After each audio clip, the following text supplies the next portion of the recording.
Salam sejahtera kepada Miss Alia dan rakan saya. Kami kumpulan 7 akan membentangkan tentang sukan menyatu padukan masyarakat Malaysia.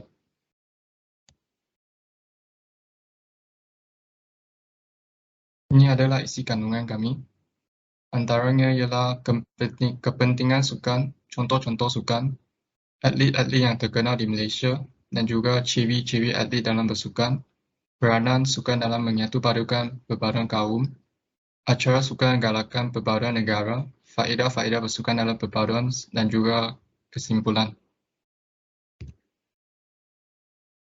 Antara kepentingan sukan ialah sukan dapat menjamin kesihatan diri. Hal ini disebabkan sukan dapat mencerdaskan badan dan mencerdaskan otak. Selain itu, sukan juga dapat mengurangkan stres kita dengan menenangkan minda dan fikiran. Bukan itu sahaja, sukan juga dapat dijadikan sebagai kerjaya kehidupan. Contohnya, atlet Malaysia seperti Lee Chong Wei telah menjadikan badminton sebagai kerjayaannya dan mencapai kejayaan yang cemerlang di pentas dunia. Sukan juga dapat memupuk pertalian silaturahim. Hal ini disebabkan kita berpeluang untuk berkomunikasi dengan setiap lapisan masyarakat tanpa mengira kaum. Selain itu, sukan dapat menjamin minda yang cerdas. Hal ini disebabkan kita sentiasa berfikir dan menggerakkan setiap anggota badan semasa bersukan. Akhir sekali, sukan dapat menyumbang kepada sosioekonomi negara. Contohnya penganjuran sukan antarabangsa seperti Sukan SEA atau Sukan Commonwealth dapat membangunkan ekonomi negara. Perpaduan sebagai keinginan yang digambarkan sukar untuk diukur dari perspektif yang nyata dan berkekalan. Perpaduan merujuk kepada proses menyatukan seluruh masyarakat dan negara supaya setiap anggota masyarakat dapat membentuk identiti dan nilai yang sama serta rasa cinta dan kebangsaan di tanah air.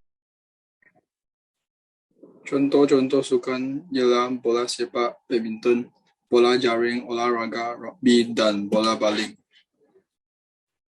Atlet-atlet yang terkenal di Malaysia mempunyai Datuk Lee Chong Wei. Dia pernah berjaya menduduki tempat pertama di tahap antarabangsa selama 349 minggu. Dia memenangi pingat perak di Sukan Olimpik Beijing 2008, London 2012 dan Rio de Janeiro 2016. Selain itu ialah Azizul Hasni Awang. Dia dikenali sebagai The Pocket Rocketman. Atlet kelahiran Dungun, Terengganu ini telah mencipta sejarah sebagai pelumba basikal pertama negara meraih pingat gangsa di Sukan Olimpik 2016 di Rio de Janeiro, Brazil. Selain itu ialah Lee Zijia. Beliau adalah pemenang pingat emas perseorangan lelaki pada Sukan Asia Tenggara 2019, gelaran BWF Super 1000 pada terbuka All England 2021 dan kejohanan Badminton Asia 2022. Dalam bersukan. Ciri-ciri pertama ialah disiplin. Disiplin dalam sukan sangatlah penting supaya atlet sentiasa mematuhi peraturan dalam bersukan dan juga menepati masa. Selain itu, hormat menghormati. Saling hormat menghormati tidak kira kaum, bangsa dan agama dalam permainan sukan dapat meningkatkan keamanan dan kesejahteraan. Ciri-ciri ketiga ialah tidak putus asa. Atlet juga haruslah berfikiran positif dan tidak berputus asa supaya dapat meningkatkan semangat kesukanan. Kerjasama juga ciri-ciri atlet dalam bersukan. Hal ini kerana sifat kerjasama dalam bersukan dapat meningkatkan prestasi kumpulan dan pemain itu juga. Sukan dalam menyatu padukan perpaduan kaum. Sukan tidak pernah mengira latar belakang agama, keturunan, kepercayaan dan batasan yang boleh menghalangkan interaksi antara pemain, penyokong, pengurusan dan masa. Walaupun tidak dinafikan, sukan juga menjadi ancaman provokasi perkauman sebagaimana yang berlaku dalam Liga Bola Sepak Luar Negara. Namun sering kali kita melihat sukan akan menjadi alat perpaduan dalam kalangan masyarakat umum walaupun mempunyai pelbagai perbezaan termasuk fahaman politik masing-masing. Cara sukan galakan perpaduan negara. Joseph Kurup, Menteri yang bertanggungjawab terhadap perpaduan nasional, berkata perpaduan adalah faktor utama dalam pembangunan negara. Di Olimpik, kita dapat melihat bahawa rakyat dari semua kumpulan etnik bangga dengan pencapaian negara. Apabila mereka menonton kejohanan semua orang, menggalakkan dan menyokong pasukan kebangsaan. Dan itulah saat perpaduan yang kita cari. Seterusnya, faedah-faedah bersukan dalam perpaduan. Di peringkat individu, sukan menyumbang kepada pembentukan sasiah positif, kesedaran diri dan berdaya saing. Peningkatan tahap kesihatan dan kecergasan fizikal menerusi penggunaan masa segang secara berfaedah, pengukuhan interaksi sosial dan penguasaan kemahiran penggerakan asas dan kompleks.